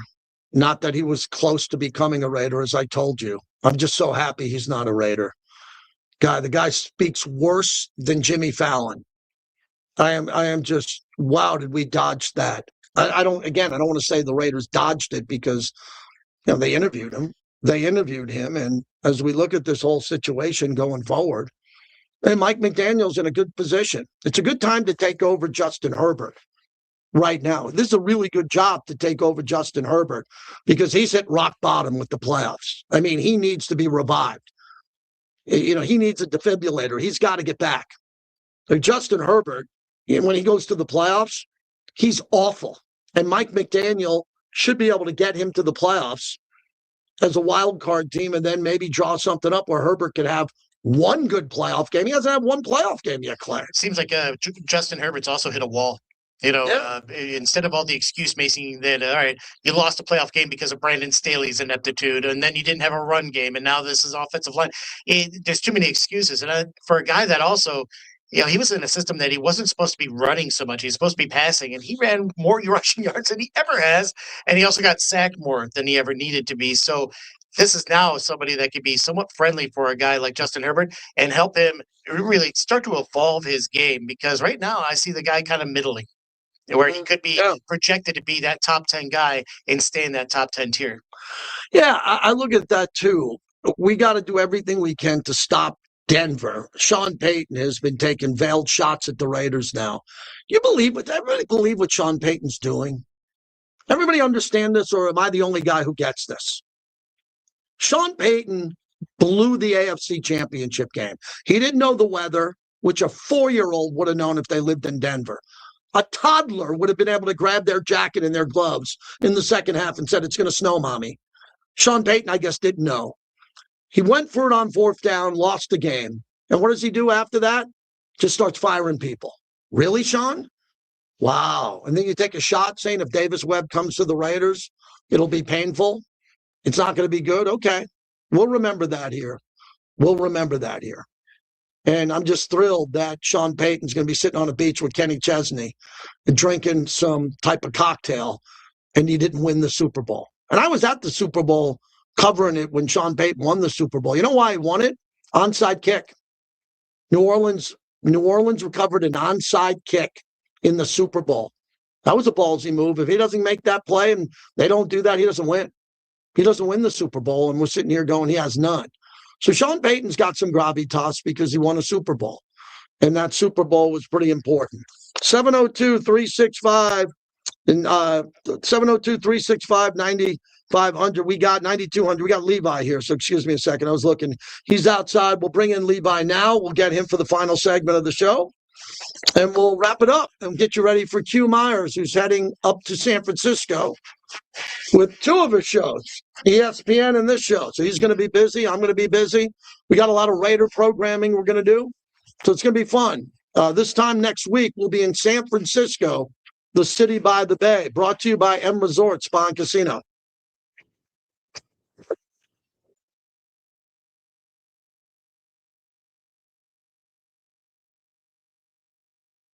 They'll do. Okay. We'll get Levi in here for one segment. A lot of coaches. We've gone through a lot of quarterbacks. Let me get him. And we'll get him and wrap it up. This is the optimistic side of it. This is their ceiling. But it's hard to argue in terms of the exact moments of what would be happening. A guy coming off a national title. Get this thing in motion. Step 1 feels like a massive win. The Morning Tailgate, weekdays at 7 a.m. Outdoor hockey again in the Sunshine State. This time it's in Tampa Bay as the Lightning host the New York Rangers Sunday at 3 on 12:30 The Game. Brought to you by Finley Toyota. We're here for you. From birthdays to business meetings, or just because, Gray's Craze makes every moment delicious. Artful charcuterie boards, made fresh. Visit grayscraze.com. Celebrate everything. Call 702-605-6333. Gray's Craze Charcuterie. Big news, Las Vegas. PT's Taverns just changed the game. Introducing all new progressive jackpots linked across 65 PT's Taverns locations. We're talking both dollar and quarter progressives that hit on royal flushes and 4 aces with a kicker. Plus Keno progressives that hit on 7 and 9 spots. And here's the best part. Our 10-spot Keno progressive pays up to $200,000. All progressives exclusively available at PT's Taverns. Video poker links may vary between taverns. Check with your tavern bar host for details. This is JT for the Black Hole, home of football's most notorious fans. If you're a diehard Raider fan, this is your home. Become a member today and receive 20% off online purchases, hotel discounts for home and away games, access to members-only merchandise, and much more. All memberships are now lifetime memberships. I just think it's Once a member, always a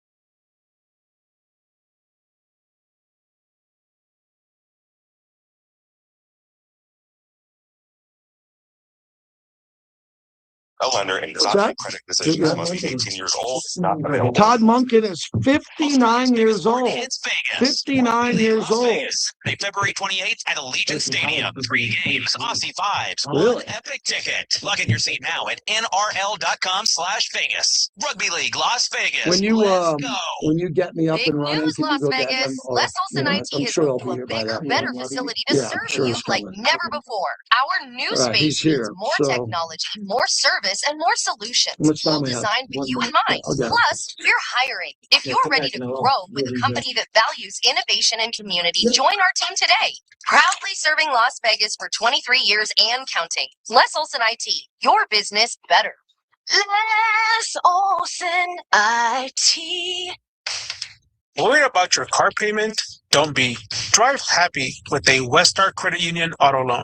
Whether you are ready for something new or want to refinance your current ride, we've got you with affordable payments and easy approvals. Picture yourself behind the wheel, windows down, music up, on the road to what matters most. Apply today at westar.org or stop by your nearest branch. All loans are subject to approval. Terms and conditions apply. Must be a member to borrow. Membership requires a savings account with a minimum balance. This winter, earn cool cash for betting sports on the William Hill mobile app. With the William Hill Cash Rewards program, you can earn up to $500 in cash. You'll earn winter rewards points for mobile wagers made January 1st through March 15th, win or lose. You can earn even more winter rewards points for teasers, parlays, and same-game parlays. Sign up for the William Hill mobile app today and opt in to enroll in winter rewards. To see participating locations, visit williamhill.us. Must be 21. Gambling problem? Call 1-800-522-4700. Welcome back to the JT the Brick Show, brought to you by Local 872, your workforce solution.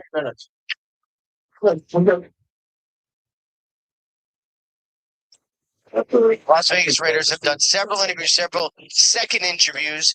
One, we know now Brian Daboll going to be the offensive coordinator for the Tennessee Titans. More on that in a second. Davis Webb, though, certainly seems to be a focus for the Las Vegas Raiders. Was there for a couple days, a second interview, an in-depth interview, a strong candidate there. And then came the news that we brought to you actually in the middle of this show yesterday that Joe Lombardi, the Broncos offensive coordinator, had been fired. You would think that those things are at least loosely related. Also would not expect the Raiders to be done interviewing, so they may look at another young offensive candidate for their opening. So they have done all work. They've done a lot of legwork, but it doesn't seem like they're competing with anyone right now. So they can take a breath, take their time, make sure it's right. All right, that's Ian Rappaport. Levi Edwards joins us live in studio wearing a Boston College hockey jersey. I lose the bet. I never thought you'd wear this there, but this is old school. How are you? I'm doing good. My mom went to BC, so I don't want anybody to think I'm a poser just wearing random colleges. So she's an Eagle. So I'm hereditarily also kind of Eagle, kind of. Yeah. Well, it's part of your DNA now. Mom went to school there. What can you share with us now? I'm not going to ask you about the coach because we both don't know who the coach is going to be. But there's only 2 vacancies left. How concerned are you that the good coaches, not the head coaches, but the guys who help build the staff, are starting to slide to other teams? I am a little concerned just because of the fact that the guy who still always seemed like he was going to be your guy is still available. Mm-hmm. But if you don't get him, then there's a huge level of urgency that needs to be made. And granted, there's still a couple of good candidates out there. You still have, guys like a Sean McDermott who's still available.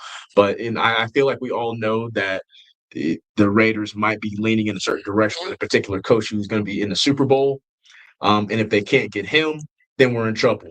But we're not there yet. Yeah, Jonathan Gannon from Philadelphia went to the Cardinals. Kellen Moore ended up going to New Orleans. So this is kind of common. When you're waiting for the best coaches and you're waiting for coaches on the Super Bowl staff, you're going to have to wait till after the Super Bowl. But what's interesting now is the Super Bowl now going into February, where it used to be in January. And as we looked up and saw the Senior Bowl, and you go to the Senior Bowl without a head coach, not the end of the world. The scouting department's there. Yeah, last year Pete Carroll got hired the week of the Senior Bowl. So basically there was a whole bunch of scouts and the whole team there that were in place doing things to get ready for the draft at Senior Bowl. And there was not even a GM or a head coach really involved in the whole process. So it's not a big deal. It's not uncommon. I know the Raiders probably would have liked to make a hire a little sooner than this, but as long as they're able to get the guy that they want to get, then it really doesn't matter at the end of the day. Levi Edwards in studio. You're going to hear a lot more from him as we are brought to you by The Black Hole, football's most notorious fans. The Black Hole.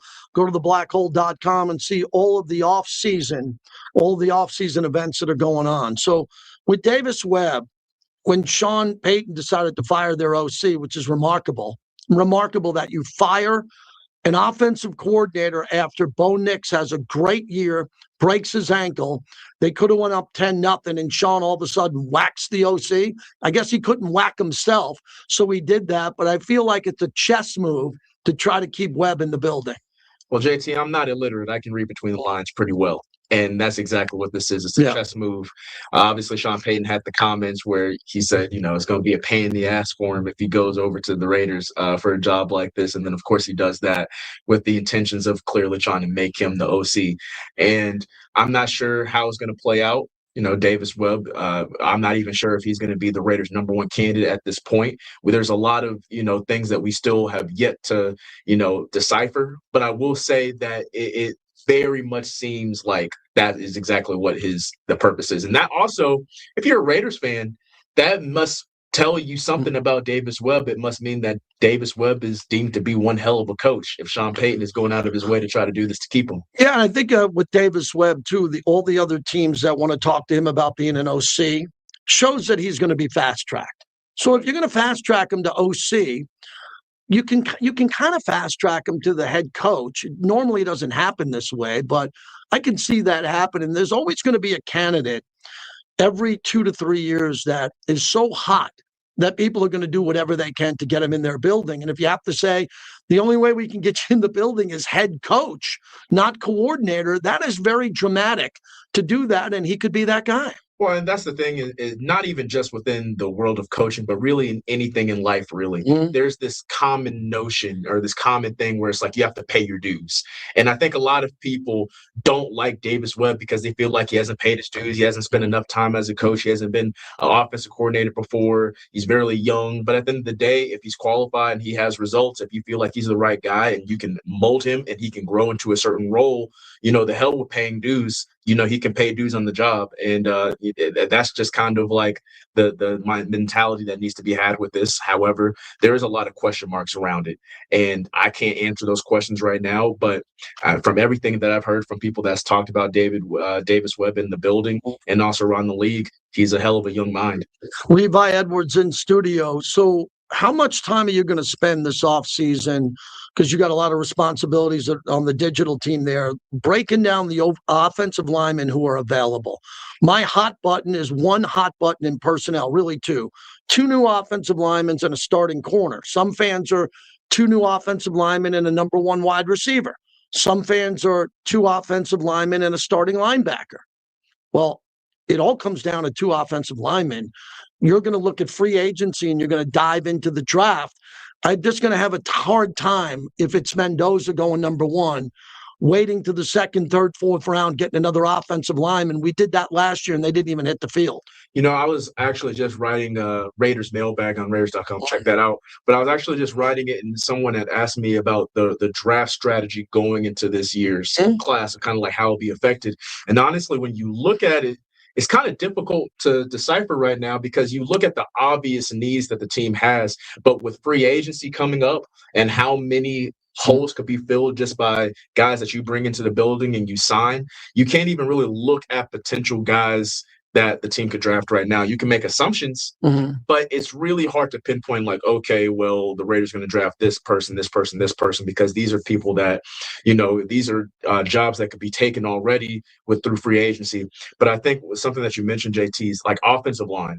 That's the one position that with the cap space the team has, you have to go out there and you got to get at least 2 good, solid veteran guys that are going to make an immediate impact. Not guys that are going to come in and be on the team for depth, not guys that are going to come in and, just be veteran presences that are going to help the other younger guys. They need to have an immediate impact on the team right now. Could start today if they sign.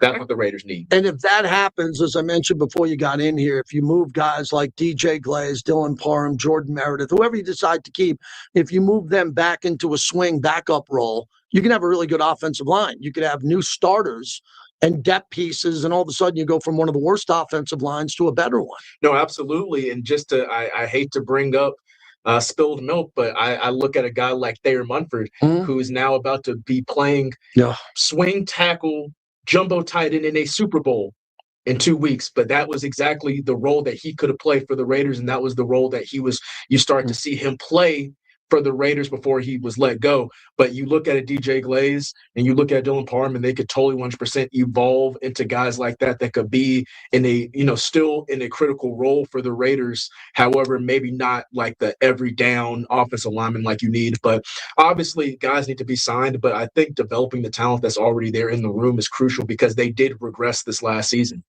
Last one before we wrap it up. I think Max Crosby's got more than a puncher's chance to win the Walter Payton Man of the Year. I really do, because he's been nominated. He's been nominated multiple times. Okay, and if you do charity work, it doesn't mean you do more charity work than the guy on Detroit or the guy on Jacksonville. They pick whoever they want to pick, because what Max has done enough charity work, enough already, and he's going to continue to do more if he doesn't win this award, that there's really nothing you could poke a hole and say, well, Max is getting it too soon. Max, you go to these charity events, he's worthy for that award. Yeah, absolutely. And I think what I really do like about Max and the charity work that he does do is it's a very unique cause that's very special to him. I think a lot of guys just do charity work because they feel like, I have to do it because I'm in the NFL and it's for good PR. But the things that he worries about are things that actually affect him, that he's concerned about, like substance abuse issues, teen alcoholism, and animal abuse. Those are things that really matter to him, and they're very unique causes because they're causes that actually he cares about, that have personally affected him. And I don't think it's ever too early. And, obviously all these guys are doing it. There's not one guy that's doing it more than the other, but he definitely is just as deserving as anybody else. I'm going to take Levi to lunch now, because he drove all the way from from deep Henderson all the way to our studio here. Thanks for coming in, my friend. Appreciate it. Appreciate it. That traffic was... Yeah, it's a little cones out there. That's Levi Edwards. Clay Baker does an amazing job. We'll see you back here tomorrow. Q Myers on deck. Get out of here. Thanks, everybody. Appreciate you. Yeah, we're good. Traffic's a part of traffic.